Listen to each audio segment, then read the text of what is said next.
Okay, our final speaker before we open up the discussion to the floor is going to be Charlie Clipper. He's the editor of the Socialist Worker newspaper, and he's also the Joint National Secretary of the Socialist Workers' Party.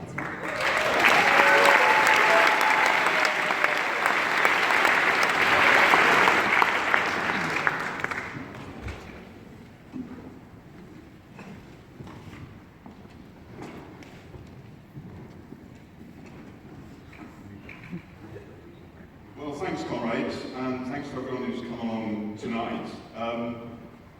Before I start my main talk, I want to spend 2 minutes on why the defence of Chris Williamson is important.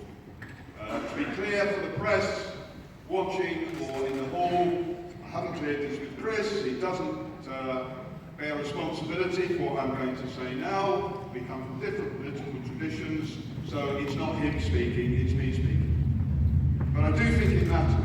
And it matters because when you're inside the Labour Party or not, there are 4 big questions behind the way that anti-Semitism slurs are being used. Anti-Semitism is a real thing which has to be fought whenever it manifests itself.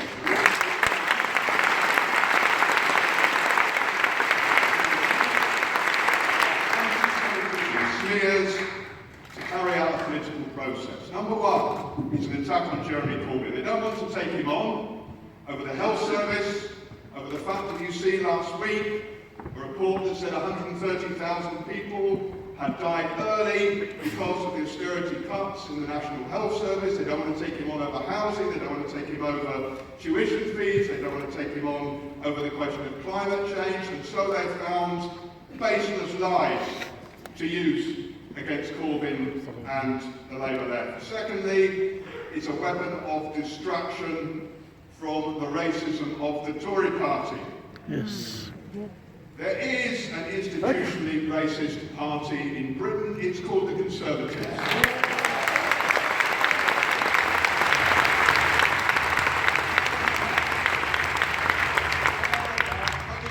Probably to elect a leader who talks about black people as piccaninnies with watermelon smiles, who talks about Muslim women as looking like letterboxes, and many other people who will vote for Boris Johnson as leader will vote for him not despite those sorts of things he said, but because he said those sorts of things.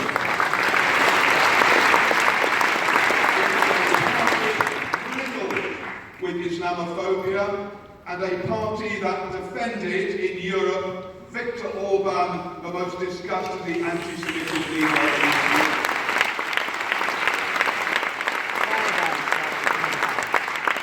Thirdly, it's part of the process of enforcing compromises on a Labour government in advance of them getting into office.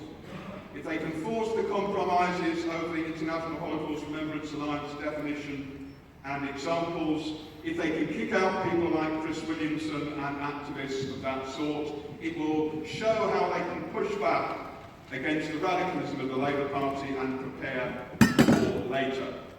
It's also being used by the Labour right in that way as well. And the final reason it matters is because it's an attack on the Palestinians.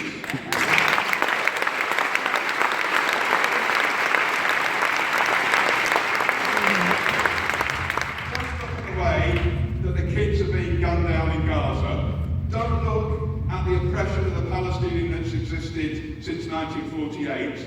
The way of saying that look at the slurs about anti-Semitism rather about the real oppression that the Palestinians face, and we stand with the Palestinians everywhere.